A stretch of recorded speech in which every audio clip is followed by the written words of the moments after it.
Hello friends, स्वागत है आप सभी का आदित्य क्लासेस में। तो आज हम लोग पढ़ने वाले हैं परसेंटेज का पार्ट नंबर 3। तो चलिए वीडियो को शुरू करते हैं। देखिए, कह रहा है एक आयत की लंबाई को 20% से बढ़ा दिया गया और चौड़ाई को 10% से घटा दिया गया, तो इसके क्षेत्रफल में क्या प्रभाव पड़ेगा। तो ध्यान से समझिएगा, पहला क्वेश्चन है, बहुत अच्छे से मैं समझाने जा रहा हूँ, तो देखिए ध्यान से। जब भी आपको बोले एरिया का मतलब क्या होता है, लंबाई गुणे चौड़ाई। लंबाई में कुछ प्रतिशत चेंज हुआ है और चौड़ाई में कुछ प्रतिशत चेंज हुआ है, तो एरिया में क्या प्रभाव पड़ेगा ये आपसे पूछा है। तो जब भी दो चीज़ों का मल्टीप्लाई करने पर तीसरी वैल्यू आती है, तो पहले दोनों में प्रतिशत जो चेंज हुआ है उसका सक्सेसिव निकाल लेंगे, तो वही जो है वही चेंज किसके बराबर हो जाएगा, एरिया में चेंज के बराबर हो जाएगा। जब भी दो चीज़ों के मल्टीप्लाई से तीसरी चीज़ आती है और पहली और दूसरी चीज़ में किसी प्रतिशत का चेंज दिया रहता है, तो दोनों का जो सक्सेसिव परसेंटेज चेंज निकाल लेते हैं, वही परसेंटेज चेंज क्या होता है, एरिया में चेंज होता है। तो देखिए, कह रहा है लंबाई को 20% बढ़ा दिया गया, तो 20% बढ़ा दिया गया। चौड़ाई यानी ब्रेथ को 10% घटा दिया गया, 10% घटा दिया गया। ठीक है, एरिया में क्या प्रभाव पड़ेगा, तो एरिया बराबर 20 प्लस है तो घट जा रहा है, तो माइनस लगाएंगे, -20 गुणे 10/100। तो 20 माइनस 10 आ गया 10, 10 माइनस 2 क्या आ जाएगा, 8%। यानी पॉजिटिव में आया है, इसका मतलब क्या हो रहा है, इंक्रीज हो रहा है। एरिया जो है 8% बढ़ गई। जो बढ़ेगा उसके आगे पॉजिटिव साइन, जो घटेगा उसके आगे निगेटिव साइन। जैसे फार्मूला होता है ए प्लस बी प्लस ए गुणे बी बटा में 100, ये सक्सेसिव परसेंटेज चेंज का फार्मूला था। वही फार्मूला हमने लगा दिया। ए बढ़ रहा है तो प्लस में 20%, बी घट रहा है तो बी क्या है, ब्रेथ है। 20% 10% घट रहा है तो माइनस का 10 लगा दिया। फिर यहाँ बी माइनस में हो जाएगा तो यहाँ माइनस लगा दिया। 20 गुणा 10/100, 200/100, 100 हो जाए 2 हो जाएगा, 10 में 2 गया, 8% का इंक्रीज हुआ।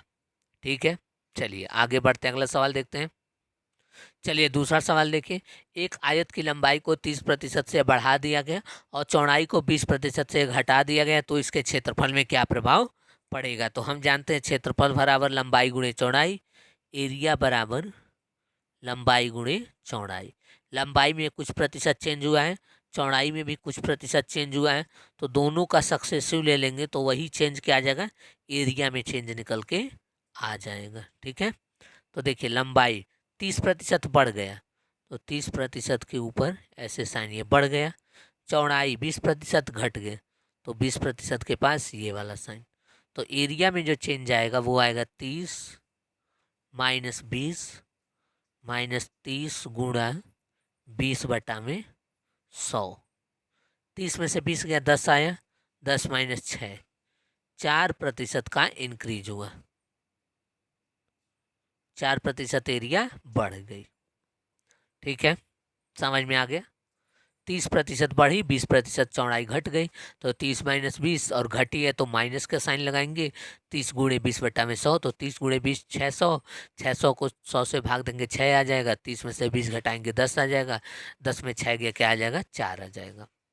ठीक है, चलिए आगे बढ़ते हैं, अगला सवाल देखते हैं। चलिए अगला सवाल देखिए, एक आयत की लंबाई को 20% से बढ़ा दिया गया, चौड़ाई को 10% से घटा बढ़ा दिया गया, तो उसके क्षेत्रफल में क्या प्रभाव पड़ेगा। तो लंबाई भी बढ़ी है और चौड़ाई भी बढ़ी है। लंबाई कितना बढ़ा है, 20% बढ़ गया, चौड़ाई ब्रेथ भी 10% बढ़ गया। तो एरिया में जो चेंज आएगा, 20 + 10 + 20 गुणा 10/100, 32% क्या आ जाएगा, चेंज। 20 10 30 और 2 32, यानी कि जो एरिया है वो 32% बढ़ जाएगा। ठीक है, समझ में आ गया। चलिए अब एक सवाल आपके होमवर्क के लिए, ध्यान से देखिएगा और उसको सॉल्व करके उसका जवाब आप लोग कमेंट बॉक्स में देंगे। देखिए, तो ये सवाल आपका होमवर्क है। लंबाई 25% बढ़ गई, सॉरी 25% घट गई, चौड़ाई 10% बढ़ गई, तो एरिया में कितने प्रतिशत का चेंज आएगा ये आपको बताना है कमेंट बॉक्स में,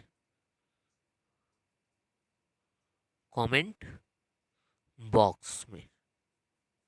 ठीक है, चलिए तो थैंक यू फॉर वॉचिंग, मिलते हैं नेक्स्ट पार्ट में अगले टाइप के सवालों के साथ।